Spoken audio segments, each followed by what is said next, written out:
Hi everyone, thanks so much for sticking around for this panel. I know there's a few other things in competition, but hopefully you get a lot out of it. My name is Meg, I'm from the Association of Artist Managers. The AAM is kind of like the not-for-profit agency representing artist managers in Australia on all issues that affect artist management and their artists, so basically everything in the music industry. I might quickly introduce everybody here on the panel, but we might get stuck into it. We've only got 40 minutes to go through what happens in a band's life. Claire, do you want to quickly introduce yourself? Okay, hello. Hi everyone, I'm Claire Collins from Bossy Music. I manage Art vs Science and new bands Yes You and Vitamo. And I also have a PR arm to my business that looks after Gautier, the Laneway Festival, Flume, Beach House and a bunch of other things. Hi, my name's Stephen Wade from Select Music. I'm predominantly an agent. I'm the agent for Boy and Bear, Josh Pike, Seth Sentry, Rufus, to name a few. I've also managed a band called Something With Numbers and have a record label called Stop Start who release ballpark music and Hungry Kids. I'm Gregg Donovan from Wonderlick Entertainment. We have a label called Wonderlick funded by Sony, a publishing company funded by EMI, and I manage Boy and Bear, Grinspoon, Josh Pike, Marvin Priest, Tim Hart, Paper Kites, Jackson McLaren, thank you. Yeah, we manage a few acts. Hi, I'm Darren Sanicki and I'm a lawyer from the firm GI and Sanicki Lawyers based here in Melbourne in Chapel Street, South Yarra, also with a little office now in Brisbane that we're really proud of. We practice pretty much exclusively in the area of music and entertainment, mostly for bands, artists, including Matt Corby, allies, international artists such as Cat Stevens, Tony Childs, goes on. Yeah, cool. Okay, so before we start, I might just get a show of hands from the room so we know who we're talking to. Is anyone in a band? Cool. Is anybody a manager? Is anybody an agent? Publicist? And is anybody studying? Or has got out of study in the last year and a bit? Okay, cool. All right, so let's work out who our band is that we're going to talk about. Maybe we'll call from the audience for ideas for band names. Maybe the first word to come to your head. Pardon? Lily. And the first word to come to your head in the hat. Lily Parrot is our band name. Okay, so what kind of music does Lily Parrot make? I'm gonna point to somebody else. Lily Parrot makes pop music with what kind of twist? A pop with a soul twist. Swole twist. Hold on, I gotta write this down because Lily Parrot's a great name.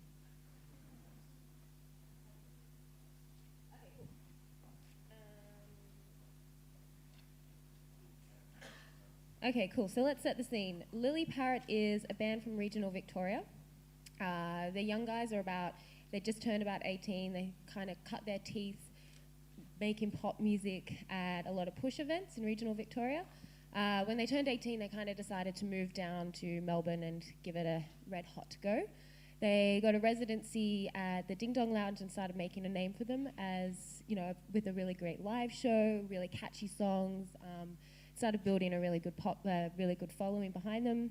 They put a lot of their recordings on YouTube, and this pricked up the ears of Gregg Donovan, who managed to be in Melbourne because he was at Face the Music and went to one of their residencies at Ding Dong Lounge and saw them and fell in love with them. And I kind of wanted to ask Gregg what he was looking for in that band, or any band when you kind of manage them. Well, first and foremost, songs, obviously. Yeah.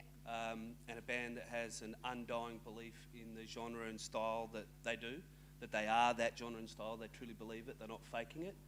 I'd look for a proactive band that knows how to build its own social networks, that has some sort of nous to put on their own shows and get residencies, because it's not true that when you get a manager you stop working. In fact, you just created a partnership and there's probably a lot more work to do now. Yep. So looking for people with a good work ethic, with a really smart setup on how to connect with their core fan base and their scene, who just writes fantastic music and last but not least are these people I'd like to spend a lot of time in my life with.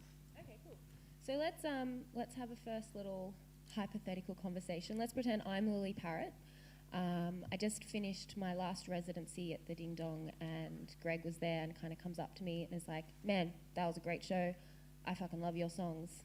Where did the conversation go from there? What do you need to know from me if you're considering managing it? Well, I guess it's about what your plans are for the future. I mean, most independent bands have a plan already. We're going to do an EP, we're going to do this tour, and then Do you want to do a hypothetical conversation? Oh, okay. About... I'll be the band in this one. Well, that's what we're doing here. Okay, so you've got a band. You've decided you're going to go and you're doing your residency. Mm-hmm. I would say now that what it's about is about building your core fan base and trying to build a launch pad in order to release your first full-length album from. Okay. I think that bands like that need to develop into that first album, and it's a mistake to go too early. Mm-hmm. I mean, things change in our business all the time, but roughly speaking, we like to know we've got about 10,000 fans before we let any act go to a first full-length album. Okay. So with Josh Pike, it was the same. There were 3 EPs before we went to an album because we didn't feel like we had that launch pad of people to go out and be our early adopters, be our, Cool. spokespeople for us. So I'd be all about trying to build that. I'd be saying social networking, residencies, live shows, everything like that. Let's get that right. Let's build to the 10,000 and look for the right partners to help us release an album and make a really solid statement with. Okay, cool. So let's say they kind of have a bit of an online following because they've been putting their live shows up on YouTube, and that's kind of gone like wildfire, and they've picked up a lot of Facebook fans, and they've got probably maybe 2,000 Facebook fans. They got a grant through Arts Victoria, and they've recorded an EP. What do we do next? Let's start playing some more live shows. Yeah, well, I think the residency was probably a great place to start. I'm a big believer in residencies. I think that's been one thing that's consistently been a great way to it's been a great way to bullshit yourself into something the next step, because it's always really hard to get that first thing going. How do you get supports? How do you get a headline crowd? You have to kind of fake it till you make it at that level. I mean, remember when me and Wadey were trying to break Josh Pike, and right in the early days, we just weren't getting gigs, we weren't getting interest. Josh kind of fell just out of the indie cool scene. He wasn't really fitting into genres and doing that, and we didn't even have a deal for him at the time. We were just building. We had maybe 20 people paying to see him in Sydney at the Hopetown. That was about it. So we created this thing called a tri-state residency, and I would be suggesting that that's what we do. We say, okay, we're going to do Sydney, Melbourne, Brisbane. We're going to do it for 3 months straight. We're going to put it in the street press every week, and we're going to keep going back to those towns, playing. We're going to build relationships with other bands in those communities. We're going to stay on their couches. We're going to invite them down to Melbourne, and they're going to stay on our couches, and we're going to build a community on the East Coast, which is where the body of people in Australia are, and we're going to build a story, and we're going to keep going like that. That's a good place to start live-wise. Which kind of sounds like a lot of fun. So in this 3 months, we're kind of doing the residency at Oxford Arts in the Gallery Bar in Sydney. Yep. So we're hanging out there, and this is probably when the time when Stephen Wade kind of comes in. He's got a band in the main room, hears us in the Gallery Bar, and pops his head in and really likes what he hears. Stephen, do you want to tell us about what you kind of look for in a band that you might want to represent as an agent? Well, the whole thing for us, as far as an agency point of view, when we're talking to any new act, and especially an act that's in that position, is, I fully understand the excitement of being in a band or being an artist and why people want to do what they do.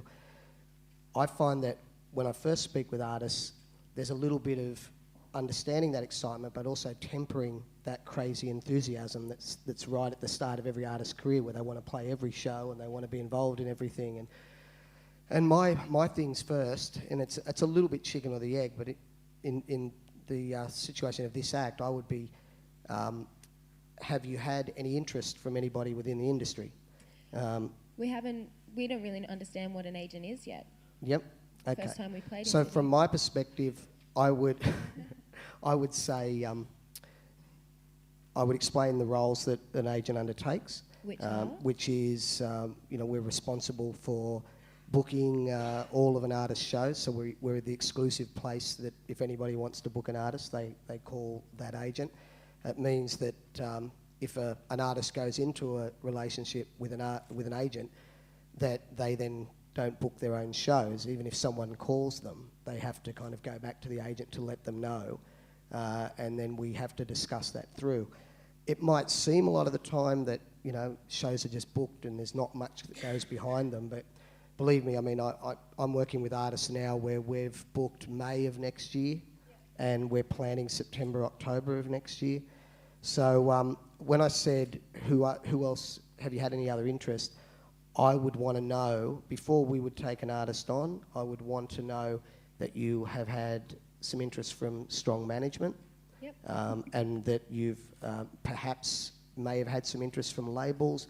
Has Triple J been playing your band? All of those, they're the questions, because they're the key indicators for us that if we engage and get involved with a new act, the first year is so much little tiny stuff, no money, it's a lot of hard work, and we need to know that there's a strong team behind you that feels the same way that we do. And so I guess that's probably where we are as Lily Parrot. We're just really establishing what we want to do, what our team is. So far, we've had the interest of a very strong manager, an agent kind of showing interest around our live show. What's the next step after these 3 months? What do we look for to kind of solidify these relationships? Maybe, Gregg, we've kind of got a management deal contract from you. How does this conversation start off? If we're going to move forward together and do this, I would suggest that you choose a lawyer straight away. It has to be a music entertainment lawyer. I would actually say to every act that we won't deal with you or it unless it is a music entertainment lawyer. You can't get your uncle, who's a surveillance lawyer, to look at this. They won't understand it. So I will point them to the music industry directory and say, this is our lawyer, the rest are fair game, you pick one. Okay, cool. And that's where I'd start. And then I'd probably like to say that let's get a contract in place with your lawyer, and then let's put a 6-month trial period in there where both of us could walk away, but we know what the deal is. So the band gets 6 months you guys get 6 months to work with me. You can pull out in that 6 months if you think it's no good, and if not, it automatically takes effect after that 6-month period. Okay, cool. So we've got this contract on our laps. We don't really understand what it means. So we kind of go through and from recommendations from friends who have had to deal with lawyers before, they put us in contact with Darren. We give Darren a call and we say, hey, we're this band called Lily Parrot. We make pop music. We've got this management deal from a guy named Gregg Donovan who, these are the terms. He wants to do it on a 6-month trial. What do you think? I think it's pretty cool. I've dealt with Gregg before, so I'd say, all right, well, your career's in probably a place where it's worth us getting together and having a chat. Certainly, there's a contract on the table, so it's worth, let's have a look at what it is and discuss it and go through that. I'd probably take a step back first, and the one thing I'm not sure about Lily Parrot is how many members are there of that band? How many members are in Lily Parrot? There's 4. There's 4. And I ask that not just because we go to a gig and we see 4 people on the stage, because the band might be a core people of 2 members, and the other 2 might just be session people that they've got there for the night. So the first thing I'd want to discuss with the band is who actually is the band and who will be negotiating the contracts on behalf of. Well, the band's made up of a brother and sister and 2 friends. Okay. The brother and sister and one of the friends writes most of the songs, and then the other friend is kind of like a session musician but does come in and introduce more of the drum parts. And so I'd reckon it's important for that band, even before we negotiate the management agreement, that they actually have a little understanding or agreement among themselves so that they know how that works. And, you know, the question is, when do you, I mean, you haven't asked it, but people wonder when they should go and see a lawyer for the first time, and I'm not here advocating, say, everyone that's in a band needs to see a lawyer straight away, but at least have the conversation among yourselves and in your own mind as to how it's going to work between us before we can then go and enter into contracts with people such as Gregg. Okay, cool. I'd also like to let you know, as a young new band that probably doesn't have much money, that as a management company we're prepared to advance you that money to pay your lawyer, and at a risk to ourselves that if you make it back down the track we'll get it back off you, but we'll pay the legal fees while you negotiate. Wow, that's pretty very cool. lovely of That's you. pretty Yeah. Okay, cool. So we've kind of had these conversations, worked out what everybody's role is in the band, and kind of signed this band agreement. We've worked on to sign in a very generous management contract with Gregg, who's kind of supporting us through it. But we want to get on the road. We kind of want to play more shows. At this point, we kind of recall that Stephen came to one of our shows and did like it. And we call up Gregg and we're like, what do you think of this agent? What do we need in an agent? Do we need an agent at where we're at right now?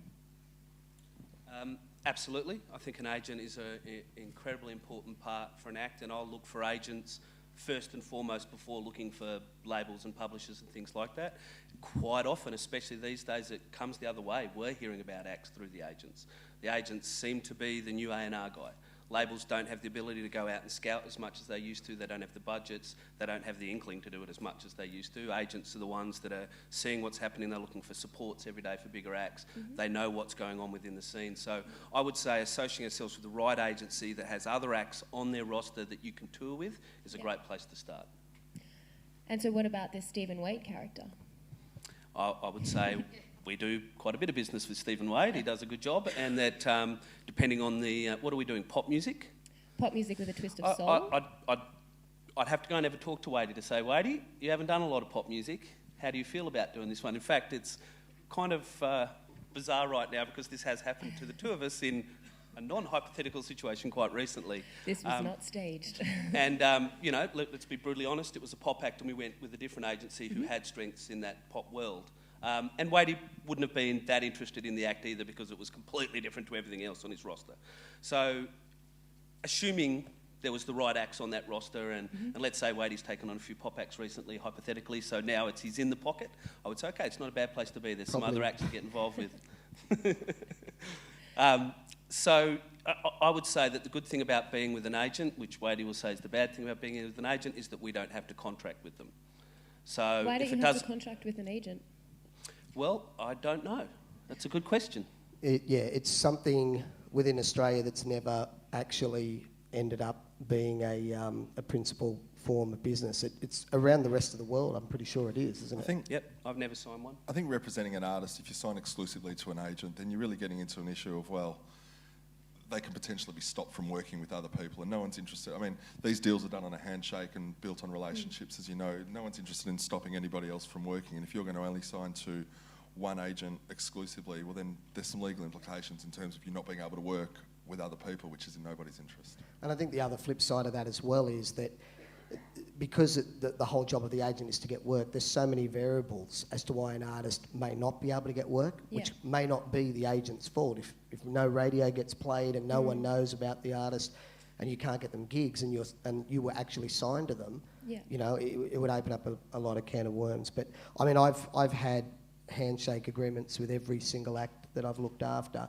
and I've not ever lost one. So I think it's about developing the right. In this case, if Gregg came to me and I had also seen the act and I was really excited, and then I knew that the team, that they had a lawyer in place, that Gregg had filled me in on all the key statistics that we find are the most difficult for us.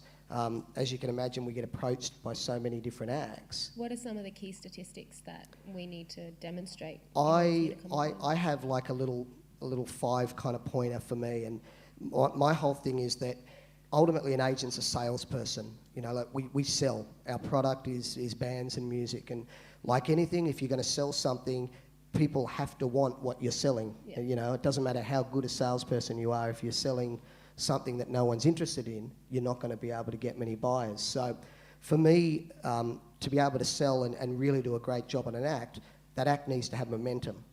And the momentum can come from what I normally kind of, as I said, is like maybe 4 or 5 pointers. It's either online, so there's a stack of people on Facebook and YouTube watching their videos and all that kind of stuff. The second one is Triple J is an early adopter or playing your band on radio. The third is that the industry's talking about you. So when the industry talks about you, it's very different to the general public talking about you. Number 4 is that, you know, you are doing live shows and you're getting people that are coming to your shows already. And the 5th one is that that you've got other acts that are asking about you. So, you know, for us, you know, other acts will, the acts we represent will start, if we say, what about this band? And they go, oh, we love those guys. You know, it makes it a lot easier. So I would be saying to Gregg and to your band, you know, if we've got a lot of those key indicators, then we would probably be a good home for you. Yeah. So we've got the big YouTube channel with all our live shows that people are really enjoying. We've kind of stuck up a few covers in there to generate some more fans. After the 3-month residency in each along the East Coast, we've kind of had those relationships with all of the bands. We're kind of starting to get ready and we're starting to feel that a bit of momentum is building. After that, a little while ago, I think I said that we had actually recorded an EP, and the band really want to put it out. We're sick of playing the songs that we're playing live, and we really want to start pushing and going to radio. When is a good time for a band to release something, Gregg? I would say with EPs are very different to albums, and I would say that for a band on that level, you guys are already doing residencies, you've got some things building, then it's probably down to finances. Can you afford to do it on your own? Mm-hmm. Can you do this so that you own this record yourself, and then we can work together to help build this thing with the EP in the hope of getting a better deal for you? I mean, if the band's doing well and there's more people after them, it's like anything that happens in the commercial world, you'll get a better deal out of it. Yeah. You know, if you've got a really nice house, it'll be easier to sell for a higher figure, and that's what you've got to do, is build your good house. So that's what I'd go about doing, and I'd try to get the band to own those rights themselves. Yeah. So we've got this grant and we've recorded this EP. What else do we need to save up money for to make it? A publicist I would hire if I had an EP that I was doing independently. I think that would be a really important thing to start with, is getting promo and publicity done out there. What do you know? We have a publicist right here. So maybe we could do another mock hypothetical conversation. Gregg, do you want to give Claire a call and tell her about this new pop band that she wants to sign? Hey Claire, what's up? I'm busy, keep it short.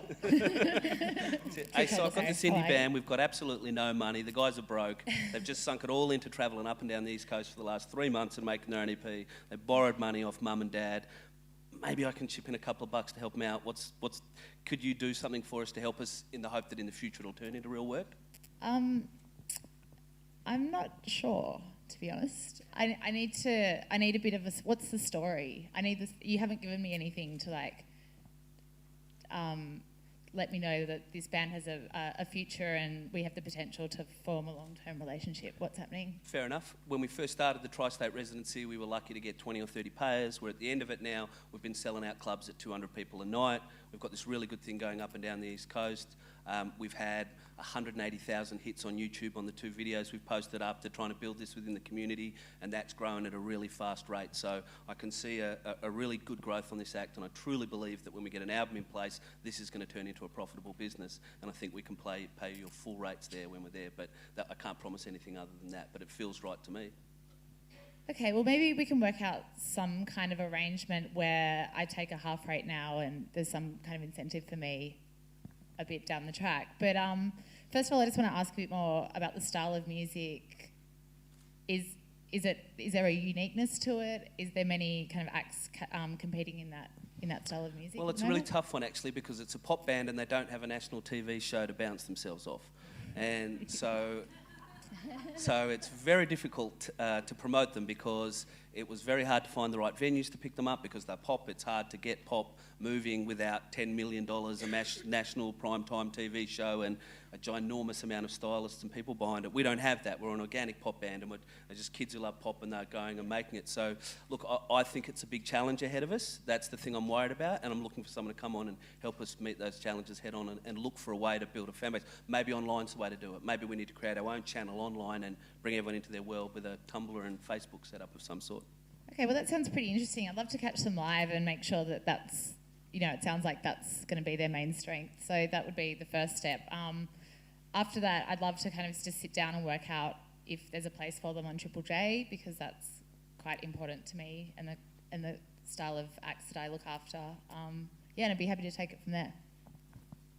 Yeah, I mean, I think they if we're lucky, we might find some space on Triple J. I mean, we're not like Pink pop. We're probably more Empire of the Sun pop. So maybe there could be some scope for us there. Well, that's the only way we've got the residency waiting. It sounds like an interesting Pink challenge. ain't getting a residency on the East Coast, So yeah, it's I think it's cool pop, and I think that there could be space there. There's every chance in the world that they won't get it though. They won't get that, but still, I'd like to try. Okay, well, it sounds like an interesting challenge and one I'd be up for. Great, let's give it a crack. Okay, cool. So we kind of have established a pretty solid team now, and we've booked an East Coast tour to celebrate, with the EP release. We're doing it all ourselves. We're kind of putting everything into this coming out, and then Triple J doesn't play our single. Do you want to have the conversation with Gregg that Triple J isn't playing our single? Gregg, I've got some terrible news. Richard Kingsville at Triple J has indicated that he's not that interested in the band at the moment. I suggest that we put that to the side for now and start building a little strategy with a view to perhaps going back to them with a bigger story and reasons why they should play. I agree. This sucks. It's a big kick in the guts, and it would have been really nice to get Triple J, and it would have been a really good leg up for all of us, but we didn't get it, so we need to be proactive in other ways. So maybe we should go and look at some case studies. Let's go and look at some other bands that have done it their own way. So if we were singer-songwriters, maybe we'd go and look at Passenger right now, who's an English guy who's based himself out here for a while, didn't get any Triple J support, but managed to build it up. He's done it by busking for 5 days before every show and hand-to-hand combat online, talking to everybody, responding to every comment. He's built his own community step by step, day by day, show by show, in a real war of attrition. Maybe we need to find where's our path in our war of attrition. Maybe we need to do that too, and that's a good place to start. I think that's a great idea, and I think we should also not overlook the strength and power, influence of community radio, because they're often really happy to get behind local artists, whatever the genre, and I think that's a great place to start. We should also target specialised press. There's a soul bent to them. There's a few outlets out there that are really passionate about that genre of music, so we should definitely get them on board early and start creating communities around those outlets.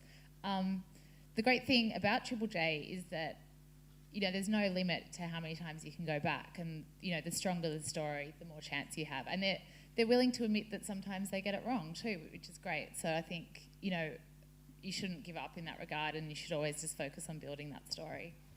Just to pop out of the hypothetical for one second, I actually serviced Airborne to Richard Kingsville when they first came up, and to put it in context, they were Jet and Vines and Wolf Mother were kind of in effect, so hip retro rock was working, but Airborne were bogan retro rock, not hip retro rock. And I went back to Richard the next week and said, oh, you didn't add anything, or you didn't play it, you know. Do you think there's any chance for us in the future? Which went, you got no hope in hell. I fucking hate the band. They're never getting played on Triple J. What else you got? Okay. Did they ever get played on Triple J? No. That's all right. They've sold over 1 million records. They're the biggest band we've got. They're huge in Germany. We headlined 80,000 person festival with Ozzy Osbourne one night, us the other, and sold out 2 nights at the Brixton Academy. So it all worked out pretty good in the end. So are they looking for a support? A pop band might be great for their support, right? Sorry? Are they looking for a support? I know of this great pop band. So I think Airborne's fan would kill them. But eat them alive. Maybe we'll give it a try, you know. That could be the story, you know. That'd be good YouTube footage, you know. We just sacrifice one of your band members for a lot of YouTube hits, maybe. I think we're on a roll here. Okay, so let's go back to this EP tour that's happening. Triple J isn't... Yeah. Mm-hmm.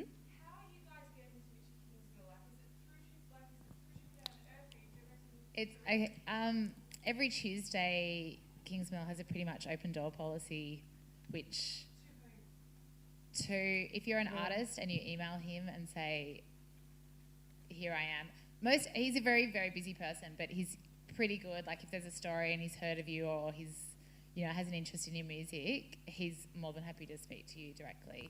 I'm not encouraging all of you to like email him and, you know, because that might turn him off ever doing that again. But yeah, if you're an up and coming publicist, or you've got your own label, he's really generous with his time about seeing And that's you, every Tuesday?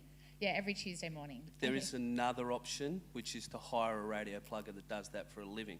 There's a guy called Frank Verasso. There's a few of them in the country. We've used Frank Verasso several times for, you know, with a lot of success. He has great relationships with all the radio, and he can budget you out a campaign that you might be able to afford to talk about community and Triple J and not do any commercial or whatever it is. So that is another option. So generally, like independent publicists and or radio pluggers do that. And, you know, there is, and I'm not just saying this because I'm a publicist, but if you have a relationship with him, like that's why bands hire publicists, because they have an existing relationship that he trusts. But it's not, yeah, I mean, if you're an artist, you can, I'm pretty sure that you'd be able to get, yeah. No, but, you know, like there has to be a story and there has to be some context. And obviously if you're an artist that he's never heard of or worked with, it's going to be a lot harder than if someone has a relationship with him. But it's certainly not a like, I think there's a myth that it's just this impenetrable place that you can't have access to, but that's not true. So how would you sell an unknown band to Kingsville? Well, I'd go in and say, have you heard about this band? Why not? Yeah. And then you sit down with him, you play, he's like, give me the music. Like, sometimes he's too busy. Sometimes it's like, it's actually quite intimidating because sometimes he'll just be emailing and just go like that and like to get the CD and put it in. But I've known him for a long time now, so I guess he's allowed to do that. And so he'll put the CD on, he'll listen to it for maybe a minute. He might not even listen to the whole song. I'll be like, yep, no. Like, he'll assess it pretty quickly on the spot. And then you have to wait till the next day till the Triple J ads come through, and everyone enjoys those emails. I enjoy those emails, yeah. Yeah, but I would go in there, why haven't you heard of this band? This is all the stuff they're doing. They've sold out these dates that they've built, you know, and it's selling something. And you'd probably be able to tell me if I'm wrong or right here. I'm Yeah. just assuming this is what happens, but in my experience with Richard and with Triple J in general, they don't want to look like... They want to capitalise on your story. They don't want to break you. So Exactly, they don't yeah. want you to go in there and go, this band's great, this song is great. If only we get play from you, we might get some shows. You need to go in there once you've booked your tri-state residency with all the other bands, Yeah. maybe think about the other bands being Triple J focused bands, so it feels a bit community-based in that world, and then go and they go, this is our plan, the ship is leaving the dock, are you getting on with us? Exactly. We're going anyway. Exactly. And you want to make them feel like they're part of the success as well. The other mistake that... Exactly. Right. So the other mistake is, like, I often get asked by bands just to, like, oh, can you just take in this one song for me? And I just don't do that. Like, it's not not good worth value going. for the band. It's not good for me because there's no relationship, and, you know, you shouldn't be going in with one song and no plan anyway. So that's a good point that you made there. Is it worth... Lily Parrot aren't getting played on Triple J. Is it worth taking another angle and getting on Triple J Unearthed? Yeah, every single band who's not signed should be on Unearthed. How do we stand out? There's so many bands on Unearthed. How does I'd bands be stand out using from your that? social media to go onto the site and rate your band, and they have a chart there that is pretty much driven by band fans. It's not really an indication of, like, wider popularity, I don't think. Like, it's pretty... You can look at the charts and you can see how engaged those... Like, usually the bands at the top of the charts are the ones that are most engaged with their fans. It's kind of separate to the main station, I think. And also I think they want to see that it's not just an online thing. It's important that not only are you good at doing offline, it's in fact paramount that you're putting as much effort offline as well, meaning your shows, street press, other areas. You need to join all those ducks across the board. Don't just stay online with your social networking and the unearths and those things. Make sure that your offline is driving your online and vice versa, that you're trying to think of it as one world.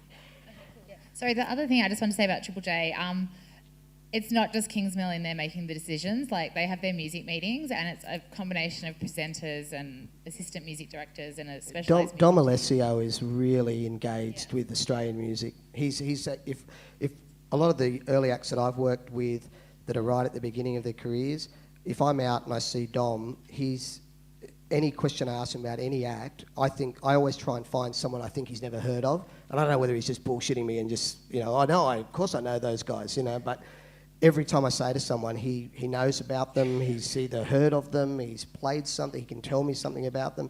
And those people go back to Richard and their more senior team, and they give them an insight into, you know, responses they get from their program if they play a song and all that kind of stuff. But I do also think, like, it's a massive important thing, and we're very lucky as a country that we have it. But if you start your career and you focus it and you're concerned about being played on there or not, you will drive yourself insane and you will have no fun doing what you're doing. So the idea is to create a plan, and then if Triple J get on, they get on. If they don't, there's ways around it.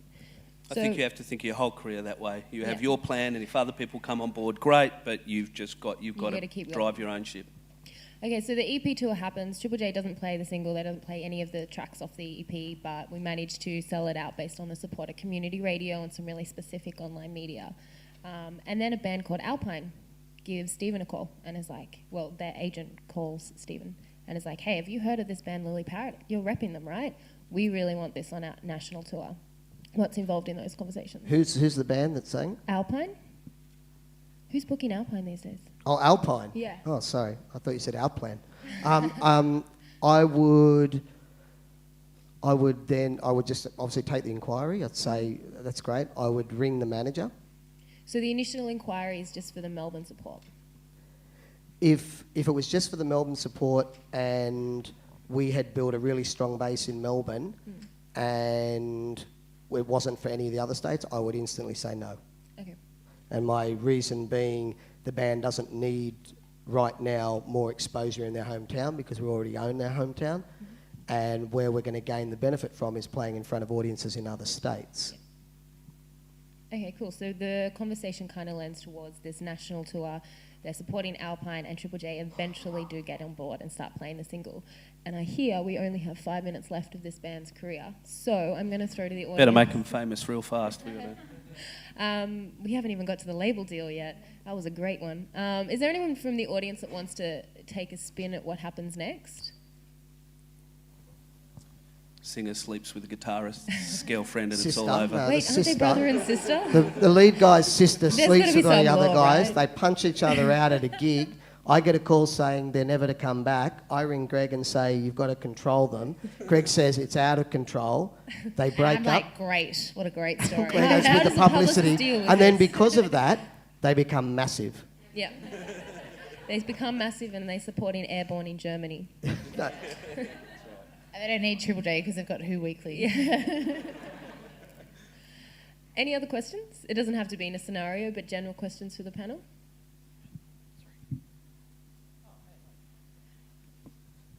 Hey, my question would probably be for Stephen and Gregg. In the hypothetical, you heard the band at live performances, but from experience when dealing with, I'm in a band, so I'm experienced when dealing with people on your level, they've heard it through like demos and recordings.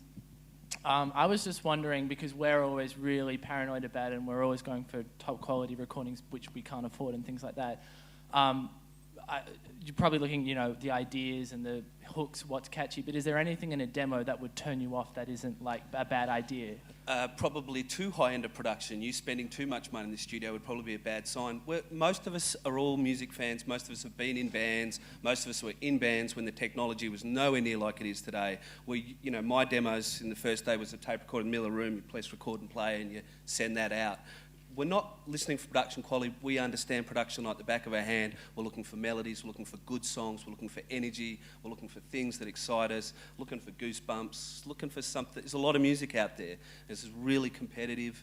There's a lot of things in every genre. So just looking for something, at the risk of sounding a bit, aloof about, looking for something with a bit of fairy dust on it and makes me feel something, I've got to be honest as well, though, that and I say this a lot at these kinds of events, is that doing what we do, we have to do large volumes of things to make a living. So most of us, whether we're agents, managers, publicists, we're time poor.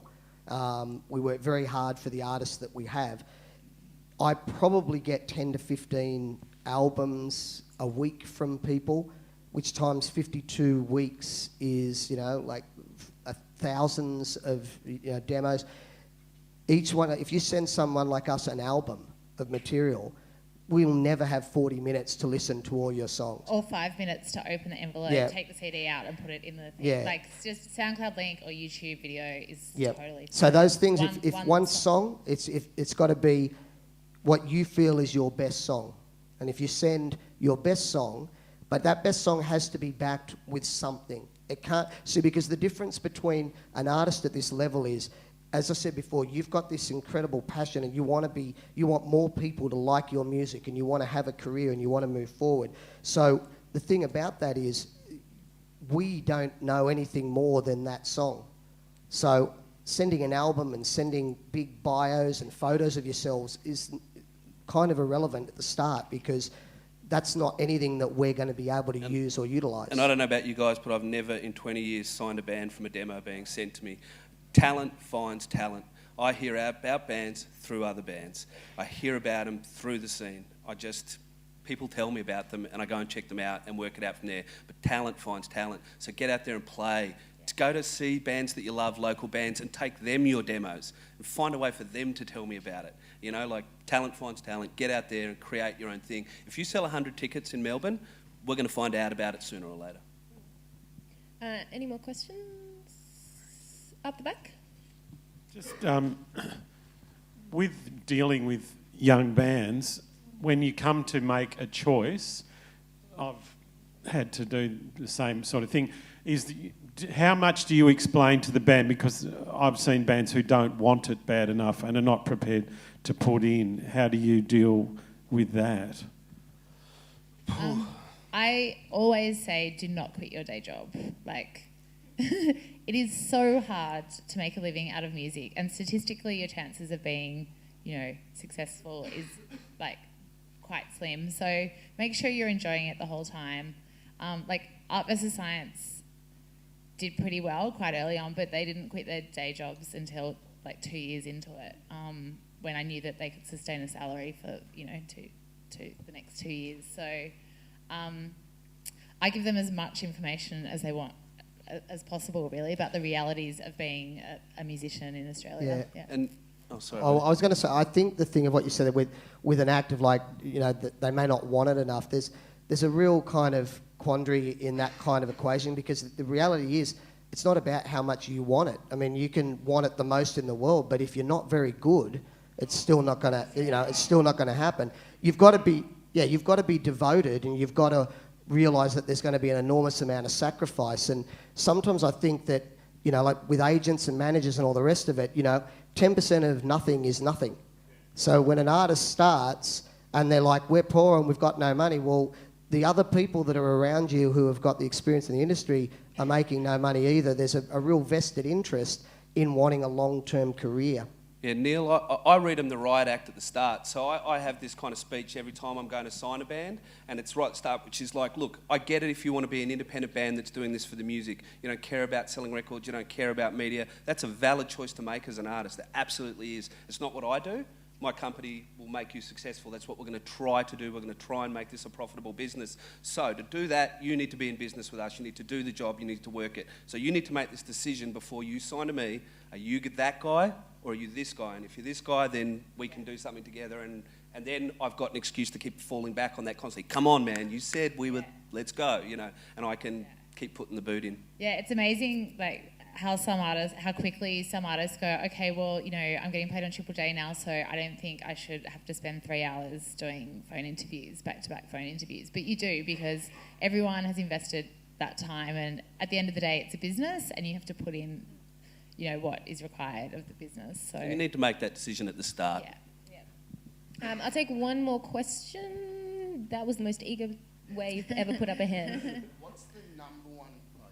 What's the number one thing you think you have to do to really stand out?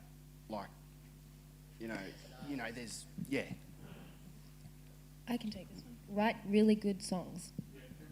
Well, but Anyone else? Yeah, I mean that is, but sometimes there's, PSY is not someone, he stands out, but doing a ridiculous dance is probably not for everybody as far as wanting to make your point.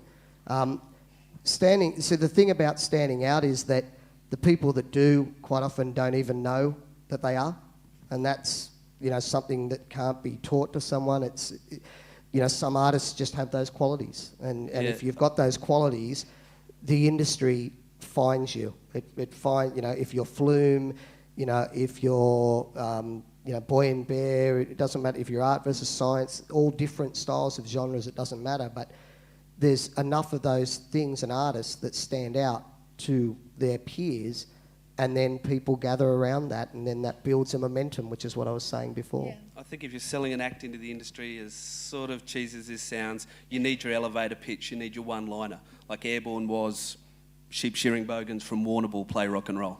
You need something that makes people go, oh, that's interesting. Art versus Science was like a dance, but a rock band that plays dance music. Like, it was a very clear brand that, I think...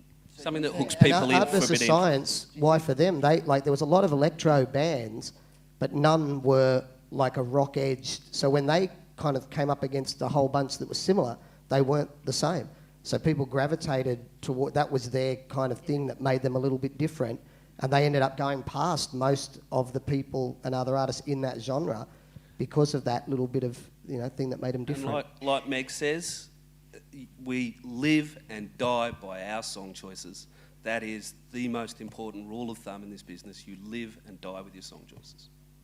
Okay, we're going to have to wrap it up there, but I thought from the panel if we could just get 1 second advice from each of you towards Lily Parrott. Darren? Or make sure you've got, we're talking about EPs, we're talking about band agreements, we're talking about potential licensing deals. So think about that stuff. And I guess for any young band, the advice I gave earlier, think about how it's going to work with each other. You're not all writing the songs, you're not all going to share 100% in the same income stream. So start thinking about that. Mine is be true to yourself, be what you are, don't chase radio, don't change a chorus or a little bit of something just because you think Richard Kingsmill will want you to. Stick to your guns, make people come to you, don't go to them. Is this to Lily Parrott that I'm looking after? Lily and generally everyone. My thing has always been, and with the act, regardless of success, I believe you're in the music industry because of a choice, and the choice is the excitement that you get from doing what you're doing. The real reward is entertaining, and that should be the core of, I represent you for your live work. If you don't love playing live, then we're all wasting our time, So my thing would be, if it's getting tedious and boring and it's not what you want to do, then don't do us and save us all some grief and go and get a normal job, because this is not a normal job, And mine is similar. Love what you're doing, create your own brand, and surround yourself with people who also love what you're doing. Okay, cool. Can we get a round of applause for our panellists?